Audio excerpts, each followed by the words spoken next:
যে আমার পাখি ডাকাডাকি আরম্ভ করে বারান্দায় আসলেই। যাই হোক, আমার ভিডিও দেখে বা আমার স্টিল পিকচার দেখে অনেকে মনে করে যে আমি খুব দুঃখী, এবং আমার অনেক দুঃখ আছে, বিষণ্ণতা আছে, কষ্ট আছে। আমার আসলে ছবির স্টাইল এরকমই হয় আসলে কোনো কারণে। একটা কথা বলি, সেটা হলো যে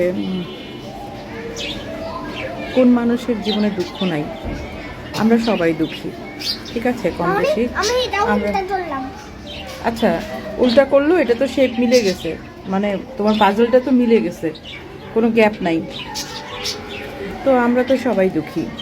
কেউ হয়তো সুখী থাকার অভিনয় করে, আর কেউ হয়তো সাময়িকভাবে সত্যি সুখী থাকে, সে ওই মোমেন্টটাকে ক্যাপচার করে পাবলিকলি আপলোড করে, বিভিন্ন সোশ্যাল মিডিয়াতে দেয় বা কিছু। পরে আমরা কি দেখি, অনেক সময় এটাও দেখি কিন্তু ধরেন যে অনেক হাসি খুশি কাপল পিকচার, আমি মোড়াটাতে বসে নিই, অনেক হাসি খুশি কাপল পিকচার দেখতেছি বা ভিডিও দেখতেছি, রিল দেখতেছি, হ্যাঁ, পরে তাদের ডিভোর্স হয়ে যায়, হয় না? তো এইসবের কি দরকার রে ভাই?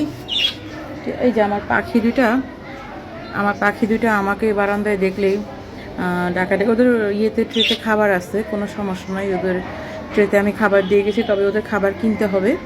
আমি পাখির যে খাবারটা পাওয়া যায়, মিক্সড যে সিডসগুলা 100 টাকা প্যাকেট নেয়, ওই খাবারটা আনি আর কি ওদের জন্য। তো ওইটা এখনই আমি একটু পরে আনতে যাব। তো এর মাঝে আমার বাসায় যে কাজ করে মেয়েটা, ওই মেয়েটা কাজ করে গেল, ছেলেকে স্কুল থেকে নিয়ে আসলাম। আসার পথে ওর জন্য ছোলা বুট আছে না, 100 গ্রাম মনে হয় 30 টাকা, ওই যে ওগুলো কিন্তু ভালো পুষ্টিকর। আমি আসলে ওকে আর চকলেট চিপস এগুলো দিতে চাই না, বাট ও এতটা দুষ্ট, আমাকে এমন মোটিভেট করে ফেলতে পারে যে আমি মানে মনের ভুলে কিনে ফেলতে বাধ্য হই। তো টাকা নষ্ট হয় সেটা একটা ব্যাপার, তাছাড়া ওইটা তো ভালো কিছু না। হ্যাঁ, চকলেট চিপস এগুলোতে যে আপনি যদি স্টাডি করেন, এগুলোতে অনেক খারাপ জিনিস থাকে আসলে। আর বাংলাদেশের চকলেট কিন্তু সত্যি কথা, বিশেষ করে আমি না থাক ব্র্যান্ড উল্লেখ করা দরকার নেই, বাংলাদেশি চকলেটগুলো ভালো না। বাইরেরগুলো তাও তো একটু দাম হয়, কিন্তু ওরা একটা মেনটেন করে, স্ট্যান্ডার্ড মেনটেন করে ওখানে। আচ্ছা, ওই বিষয়ে না বলি।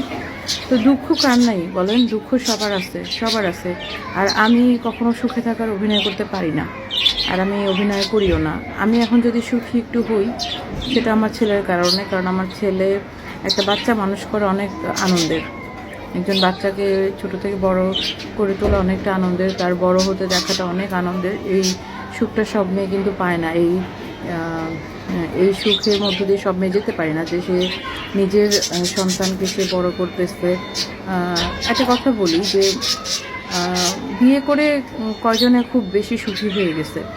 100-এ 100 সুখী হয়েছে। প্রেম করেন আর অ্যারেঞ্জ ম্যারেজই করেন। কেউ ধরা কম বেশি সবাই খায়। এখন কেউ বেশি ধরা খায়, কেউ কম ধরা খায়। তো আবার কেউ কম সহ্য করে, কেউ বেশি সহ্য করে। হ্যাঁ, যে কম সহ্য করে, মনে করেন যে কম সহ্য করবে সে ডিভোর্স করে ফেলে, সেপারেশন করে ফেলে। সে হয়তো সারা জীবন, বাকি জীবন একটা ক্যারিয়ার করে সে, এবং বাকি জীবন ওই ক্যারিয়ার নিয়ে বাঁচে বা নিজের মতো বাঁচে, তাই তো একা। আর যে বেশি সহ্য করে, মনে করেন ভগবান বা ঈশ্বর আল্লাহ উপর থেকে দেখে যে না, এমনিটা অনেক কষ্ট সহ্য করতেছে অনেক বছর, ওকে আমি একটা স্টেবিলিটি দিই, বা তার হয়তো সংসারটা টিকে যায়। মানে ওই লেভেলের কোনো খারাপ কিছু হয় না যে ডিভোর্স করতে হবে, সেপারেশন করতে হবে, হ্যাঁ, ওই রকম হয় না। তো হয়তো তার সংসারটা টিকে যায়। এরকম অনেক ক্যাটাগরি আছে, বুঝছেন? এটার সাথে সৌন্দর্যের কোনো সম্পর্ক নাই, ভাগ্যের সাথে সৌন্দর্যের কোনো সম্পর্ক না। আমি কিছু রিলেও করি যে রূপবতী, গুণবতী বা হোয়াট এভার হওয়ার চেয়ে ভাগ্যবতী হওয়াটা অবশ্যই জরুরি। হ্যাঁ, রূপবতী গুণবতী দিয়ে অ্যাকচুয়ালি কিছু হয় না। আমি একটা কথা বলতেছি, এখান থেকে যাও, আমি ভিডিও করতেছি একটা।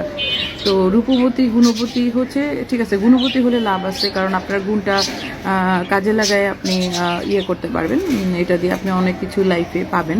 কিন্তু রূপ দিয়েও হয়তো অনেকে, রূপের ব্যবসা তো চলেই মডেল ইন্ডাস্ট্রিতে, বা যারা লাইমলাইটে কাজ করে বা মডেলিংয়ে কাজ করে। ওকে ফালাই দিও না, ওকে আর পাবা না, ফেলে দিলে, নিচে ফেলে দিলে আর পাবা না, ওরা নিয়ে যাবে বা এটা হারায় যাবে। তুমি এটা বাইর করো। হ্যাঁ, তো ভাগ্যবতী হলে লাভটা কি? আপনি যদি ভাগ্যবতী হন, আপনার ভাগ্যের জোরে অনেক কিছু হয়। ঠিক আছে, দেখবেন যে আপনার বাহ্যিকভাবে একটা মেয়েকে দেখতে মনে হচ্ছে এ বিয়ে করছে, এর বিয়ে হয়েছে কি, কোন ছেলে বিয়ে করছে। কথার কথা বলতেছি, কাউকে ছোট করা উচিত না, কারণ আমরা সবাই উপরওয়ালার সৃষ্টি। আচ্ছা, কিন্তু দেখা যাবে কি জানেন, তার এত কেয়ারিং হাজবেন্ড আছে, আপনি চমকায় যাবেন। আর অনেক রূপবতী দেখলে আপনার মায়া লাগবে, মনে হবে মেয়েটাকে খুব মায়া লাগতেছে, মেয়েটাকে খুব ইয়ে লাগতেছে, বা মেয়েটা অনেক ইনোসেন্ট বা এরকম, মানে বাহ্যিকভাবে আর কি। দেখবেন যে তার স্বামী 1%ও কেয়ারিং না,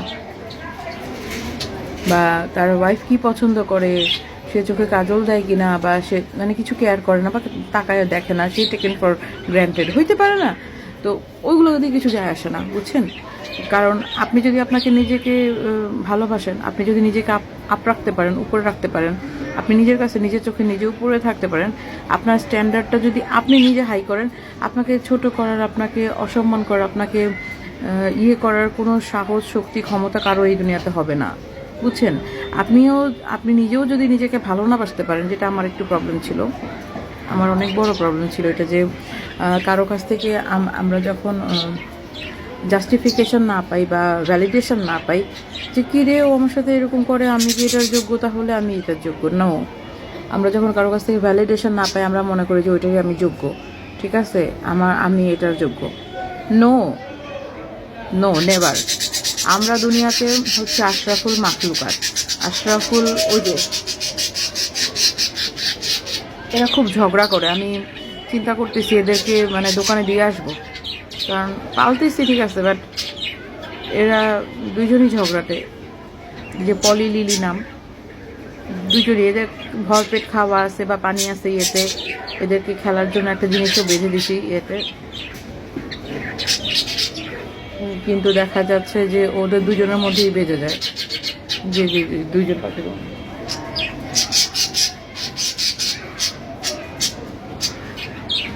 কিছু বলার নাই আসলে, ওদের কি বলবো, মানে বিপদে আছি, বুঝছেন। মানে পাখি দুটা আনছি শখ করে, এখন এদের মানে চিল্লি আর ঝগড়ার যন্ত্রণায় মানে মনে হয় যে, এর আগে আমি মুরগির বাচ্চা এনেছিলাম, কষ্ট পাইছি, বাঁচাইতে পারিনি। আসলে মুরগির বাচ্চা বাঁচানো কঠিন। আচ্ছা, নিয়ে যাচ্ছি, যাও তুমি যাও। তারপরে হচ্ছে এই কি জানি আনলাম, খরগোশ আনছি, ওইটাও মানে টাফ ছিল, অনেক গন্ধ হতো, আবার পরে আমি দোকানে দিয়ে আসছি। তারপরে আর কি আনলাম, পাখি আনছি, এটা বাজরিকার পাখি আনছি। তো যাই হোক, যেটা বলতেছিলাম, হ্যাঁ তবে ভগবানের কাছে আমার দুঃখগুলো আর ইয়া করি, এখন আর ইয়েতে বলার কিছু নাই, ভগবানই যা করে। হ্যাঁ, আমি অবশ্যই দুঃখী ছিলাম, যতদিন না পর্যন্ত নিজেকে কেয়ার করতে পারছি, ভালোবাসতে পারছি, নিজের মূল্যটা বুঝতে পারছি, যে আমি আসলে কোনো ইয়ে না, যে আমাকে কেউ টেকেন ফর গ্র্যান্টেড নেবে, এরকম কোনো আমি না। এটা যখন নিজেই নিজেকে বুঝাইতে পারছি, তখন থেকে আমি সুখী হয়ে গেছি আসলে। তো রিলের জন্য বা ইসের জন্য, একটা গানের ভিডিওর জন্য, একটা গানে ধরেন যে স্যাড মুড আছে, ওর জন্য হয়তো আমার কোনোরকমভাবে একটু উদাসীভাবে ছবি তুলি। আর আমার ওরকম গানই আসলে ভালো লাগে, রোমান্টিক, সফট মেলোডি, কোনো ঝাঁকানাকা হাঙ্কি পাঙ্কি ওইরকম গান আসলে আমার সাথে যায়ও না। আমি আসলে এরকম গান মানে পছন্দ করি না, ঠিক আছে।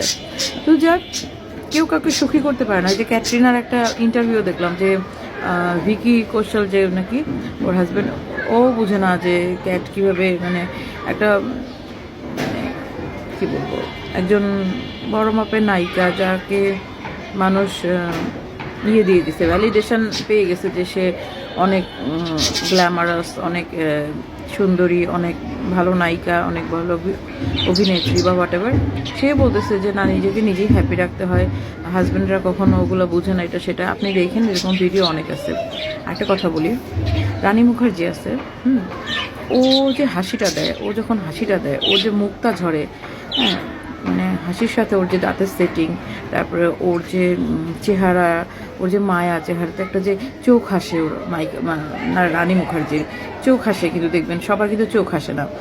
কিন্তু দেখেন ওর দুর্গাপূজার যত ভিডিও, যে কাজল কিন্তু ইয়েকে নিয়ে আসে, অজয়কে নিয়ে আসতে পারে মণ্ডপে, হ্যাঁ, রানী মুখার্জিকে আজও দেখলাম যে তার হাজব্যান্ড সহ সে আসতে পারছে পূজা মণ্ডপে। মানে এমনি আলতু ফালতু টকিং করলাম।